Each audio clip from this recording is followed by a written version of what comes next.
Comment les civilisations anciennes formaient leurs enfants à devenir des leaders.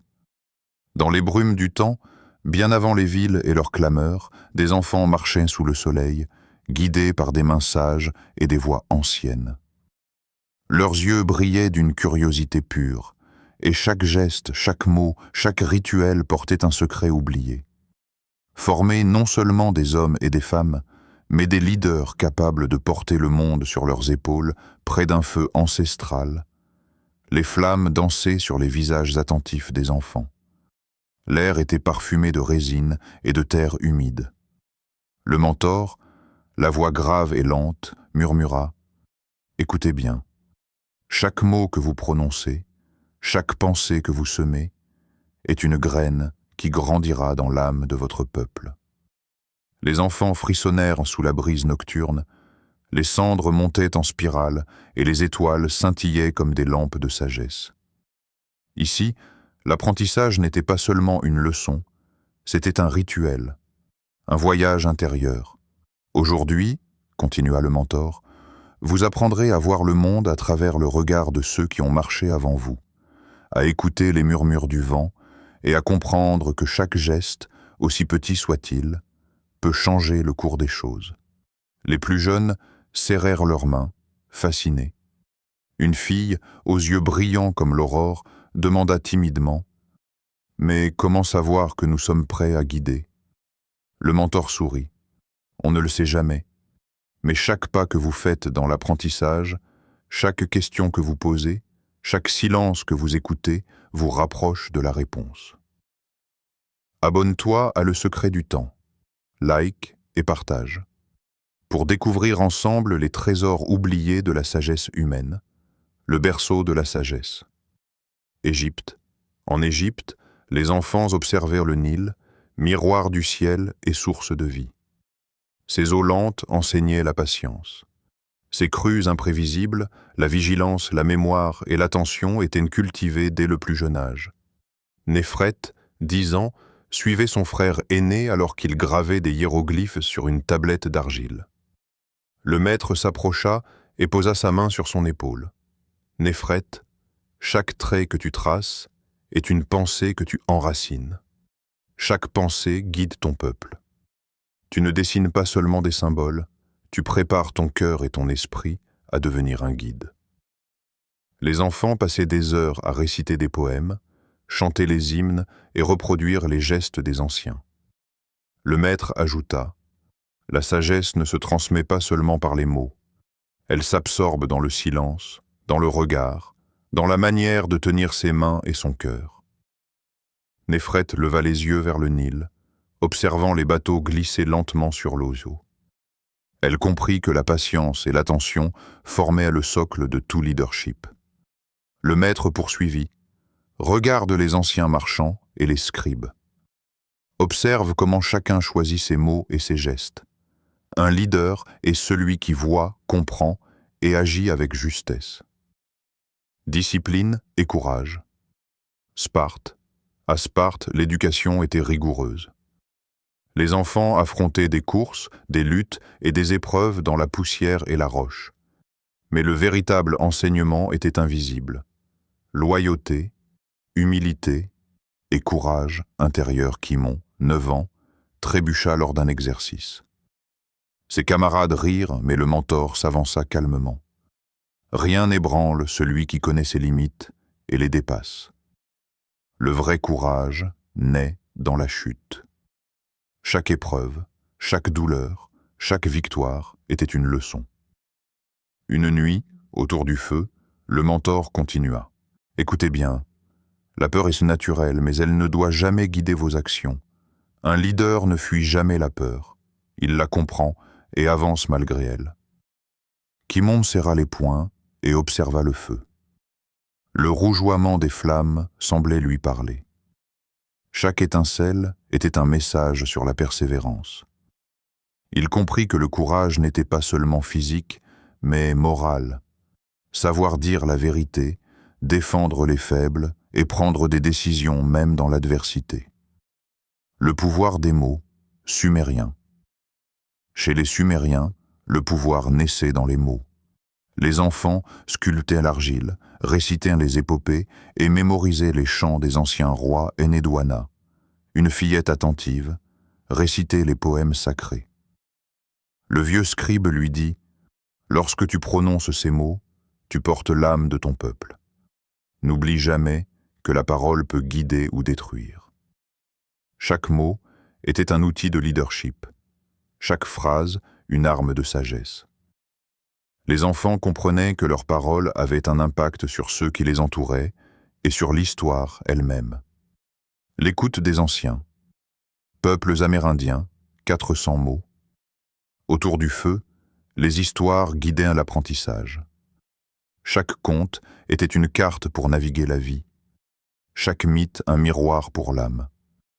Le chaman murmura « Regardez les étoiles et écoutez le vent. » Chaque bruit, chaque souffle, chaque silence contient un secret. Un leader sait entendre ce que les autres ne perçoivent pas.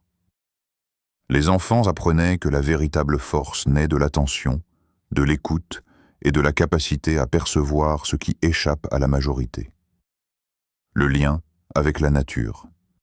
Celtes et Gaulois, 400 mots.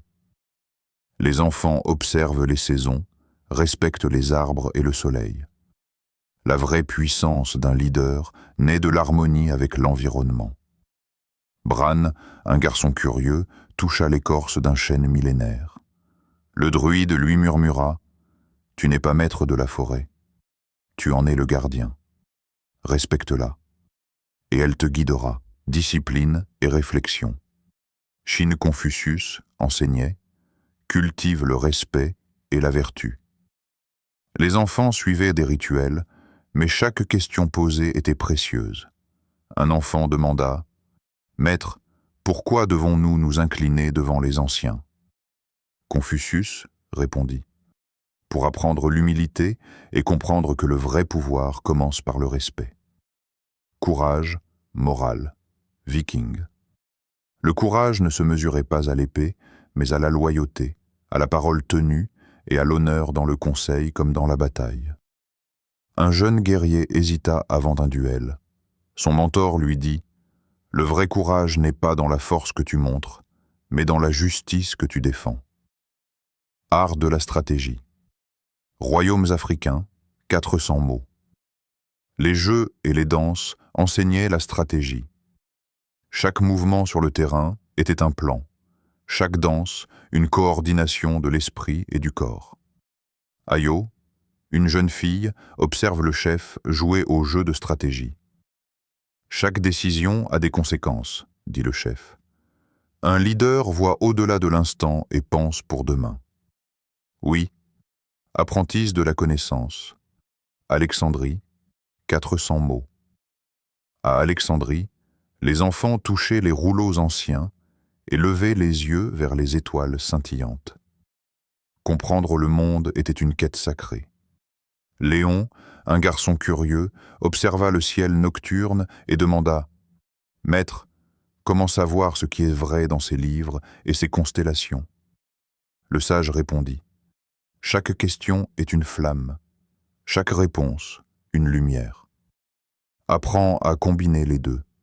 Cherche toujours à comprendre, non à simplement mémoriser. » Les enfants apprenaient à observer les étoiles, calculer les distances, mémoriser des textes complexes et faire des déductions.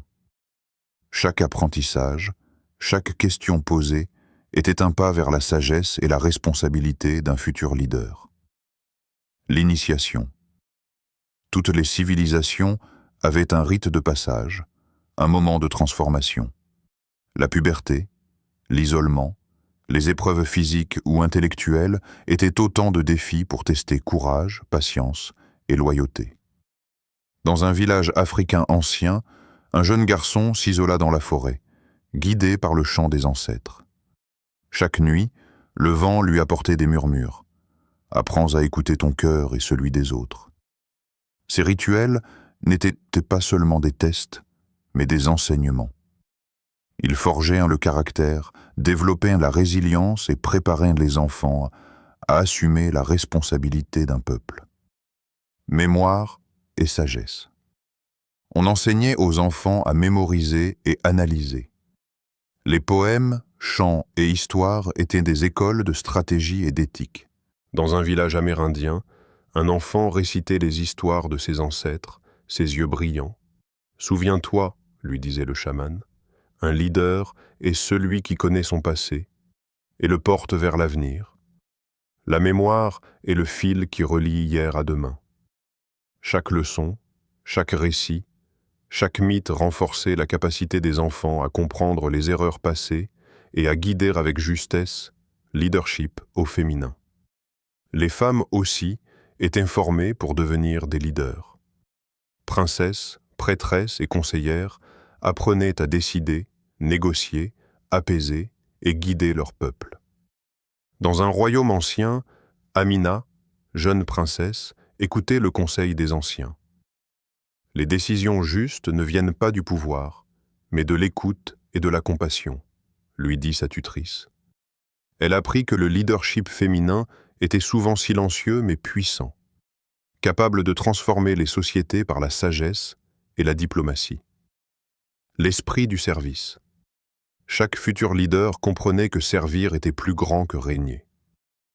L'enfant apprenait à connaître les besoins des autres et à utiliser son pouvoir comme un outil pour le bien commun.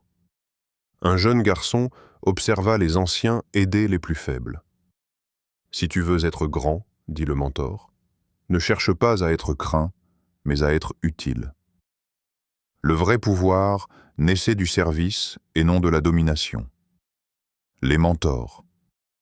Chaque civilisation plaçait un mentor auprès de l'enfant. On apprenait par imitation, observation et correction douce. Un mentor dit à son élève « Regarde mes erreurs autant que mes réussites. Tout ce que je te transmets est un héritage vivant. Tu apprendras à marcher sur tes propres pas et à enseigner à ton tour. » Les mentors transmettaient la sagesse des siècles, guidant la formation d'esprits capables de penser, d'agir et de décider avec justice. La quête intérieure. Au-delà des armes, des parchemins ou des chants, le vrai apprentissage était intérieur. La méditation, la réflexion et la discipline forgeaient le cœur et l'esprit. Un enfant méditait près d'un ruisseau. Si tu connais le monde mais pas toi-même, ton leadership sera vide, lui murmura le sage. Chaque épreuve intérieure, chaque silence écouté, chaque question posée enrichissait l'âme et préparait à devenir un leader complet, à la fois fort et juste, héritage et continuité. Chaque enfant formé était un pont entre le passé et l'avenir. Former un leader n'était pas un cadeau pour l'instant, mais un investissement dans l'éternité du peuple. Un ancien expliqua « Tu portes en toi le souffle de ceux qui ont vécu avant toi. Les leçons du passé sont ton armure et ta lumière. Utilise-les pour guider ceux qui suivront. » Ainsi, chaque génération construisait sur les fondations de la précédente, et le cycle de la sagesse se perpétuait. Conclusion. Ainsi marchent encore dans nos cœurs les pas de ces anciens. Leurs leçons résonnent dans chaque geste, chaque décision et chaque rêve pour devenir leader aujourd'hui, regarde en toi, apprends du monde et souviens-toi. Le pouvoir n'est rien sans sagesse. Les civilisations anciennes nous enseignent que la patience, l'écoute, le courage, la mémoire, l'humilité et le service sont les véritables fondements du leadership. Chaque geste compte, chaque mot est une semence. Pour continuer ce voyage à travers le temps et découvrir les secrets oubliés des civilisations, abonne-toi à Le Secret du Temps. Like et partage. L'histoire nous attend.